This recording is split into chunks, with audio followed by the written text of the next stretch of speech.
जी राधे, मेरे चैनल पे आपको खूब स्वागत है। आज की वीडियो में हम जानेंगे कि गुरुवार का व्रत हमें कब से करना चाहिए और ये व्रत कितने व्रत करें और ये व्रत में क्या नियम है, ये सब बातें हम इस वीडियो में जानेंगे और इसकी पूजा विधि क्या होगी वो भी जानेंगे।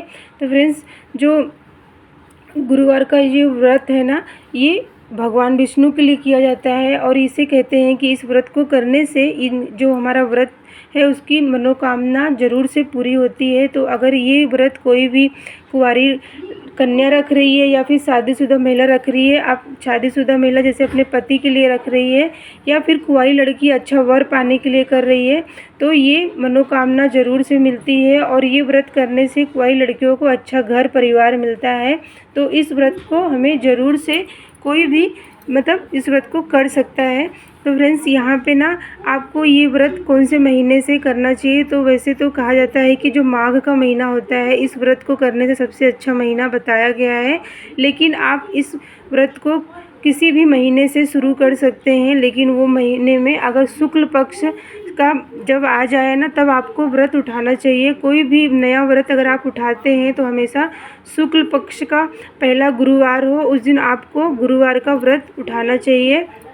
ये बहुत ही शुभ और इससे व्रत हमारा मनोकामना पूरी होती है। तो इस बात का आप ध्यान रखें कि जब भी आप गुरुवार का व्रत करें ना तो आप जो है शुक्ल पक्ष के तिथि से ही शुरू करें। और फ्रेंड्स, सावन का जो महीना है, अगर अभी जो सावन चल रहे हैं, अगर आप इसमें गुरुवार का व्रत करना चाहते हैं तो आपको जो है शुक्ल पक्ष का जो अमावस के बाद जो पहला गुरुवार आएगा ना, उसमें आप इस व्रत को करके आप अपनी मनोकामना पूरी कर सकते हैं। इस व्रत को फ्रेंड्स शुक्ल पक्ष से करना चाहिए और फ्रेंड्स इस व्रत को आप 7 कर सकते हैं, 11 कर सकते हैं, 21 कर सकते हैं या फिर उससे ज़्यादा आपकी जितनी भी मन इच्छा है, आपके शरीर में क्षमता है व्रत रखने की, तो आप इस व्रत को ज़्यादा भी कर सकते हैं। और अपने पति की उन्नति के लिए और अपने अब समृद्धि के लिए आप इस व्रत को करते हैं, तो इससे कहते हैं कि हमारा गुरु ग्रह और शुक्र ग्रह मजबूत होता है।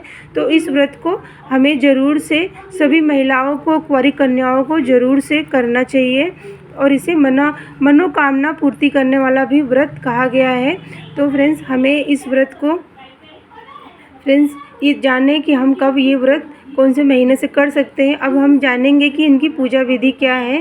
तो फ्रेंड्स, जब भी हम व्रत करते हैं ना तो हम महिलाओं को ये ध्यान होना चाहिए कि अपने जो गुरुवार के दिन में हमें अपने बाल नहीं धोना चाहिए और अपने घर में ज़्यादा गुरुवार के दिन साफ़ सफाई ना करें, कपड़े ना धोएं। अपने घर के जो पुरुष भाई हैं अपने घर में रहते हैं उनके नाखून, दाढ़ी ये सब नहीं कटवाना चाहिए। और गुरुवार को इस दिन का ध्यान रखें और अपने नहाने वाले जल में आपको हल्दी डाल के स्नान करें या गंगा जल डाल के स्नान करें। पूरे घर में आपको गंगा जल से छिड़काव करें हल्दी मिला के। अपनी घर की जो दहलीज है उस पर हल्दी से धो लें और वहाँ पे हल्दी से स्वास्तिक बनाएं, वहाँ पे फूल पीला रखें और धूप जला के आपको अपने घर के मंदिर में या फिर अलग से चौकी पे आप इस पूजा को कर सकते हैं। हमेशा जब भी आप पूजा शुरू करेंगे आपको इस पूजा में पीला आसन देना है, भगवान विष्णु की फ़ोटो रखनी है, गणेश जी की यहाँ पे सुपारी के रूप में या फिर मूर्ति आप रख के आप उनको स्नान करवा के आपको सबसे पहले अपना जो दीपक है उसको जलाना है। दीपक का घी का जलेगा और उसमें आपको जो आसन होगा वो चने की दाल का होगा और हल्दी से उसमें डाल के हम अपनी जो व्रत का संकल्प लेंगे। संकल्प जो आप कितने व्रत करना चाहते हैं उसका संकल्प लें, किस मनोकामना के लिए आप इस व्रत को कर रहे हैं वो बोलें। और उसके बाद आपको जो है क्षमा याचना भी बोलना है कि मुझसे अगर व्रत करने में या पूजा करने में कोई गलती होती है तो आप उसी समय जब संकल्प लेंगे आपको आप जो क्षमा याचना बोल देना है। उसके बाद फ्रेंड्स, आपको गणेश जी को ध्यान करें, वहाँ पे उनको स्नान करवाएं, आप उनको कलावा रूपी वस्त्र, चंदन तिलक करें, हल्दी कुमकुम चढ़ाएं, फूल से उनका श्रृंगार करने के बाद विष्णु भगवान जी को आपको जनेऊ पहनाएं या फिर आप जो कॉटन होता है उस पर 11 मोती की तरह आप हल्दी लगा के बना लें और उनके चरणों के पास कलावा रूपी वस्त्र रख दें। उनके मस्तक पे हल्दी, चंदन, पीला लगाएं और उनका तुलसी से और उनके पीले फूलों से उनका श्रृंगार करना चाहिए। और हमेशा जो भी आपने वहाँ पे भोग, चने की दाल, भीगी चने की दाल, गुड़ और जो किशमिश होता है उसको लगाएं और उसमें तुलसी का पत्त ज़रूर से रखें, जल रखें और उसमें 1 चुटकी हल्दी डाल दें और 1 तुलसी का पत्त डाल के आपको भगवान विष्णु जी के पास ये सब रखना है। जो केले का फल है वो भी रखें और इस दिन फ्रेंड्स हमें कहते हैं कि केले वृक्ष की पूजा करना चाहिए।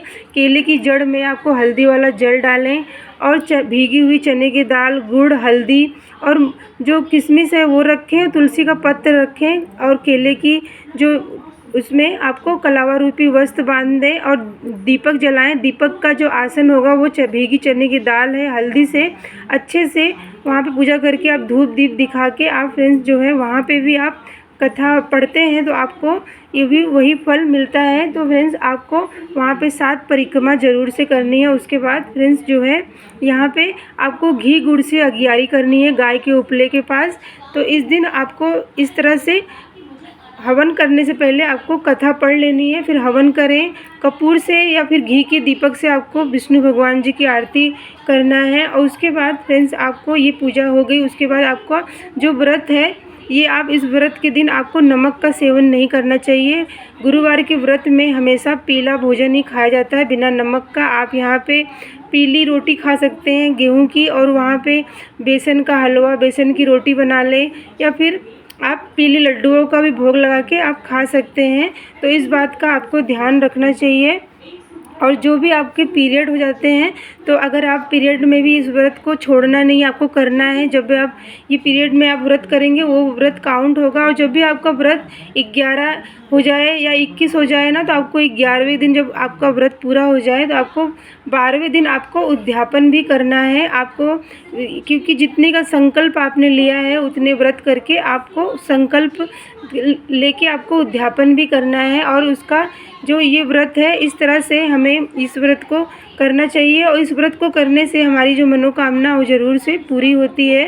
और इस दिन फ्रेंड्स आपको जो केला है का फल है वो खाना नहीं। आप विष्णु भगवान जी को भोग तो लगा सकते हैं लेकिन हम केले का फल खाते नहीं हैं, इसमें हमें इस बात का ध्यान रखना चाहिए। और इस दिन फ्रेंड्स हमें गौ माता को आपको पीली रोटी बना के उस पर चने की दाल रख के, गुड़ रख के आपको जो है उनको ये खिलाना चाहिए। इससे भी आपका गुरु ग्रह मजबूत होता है।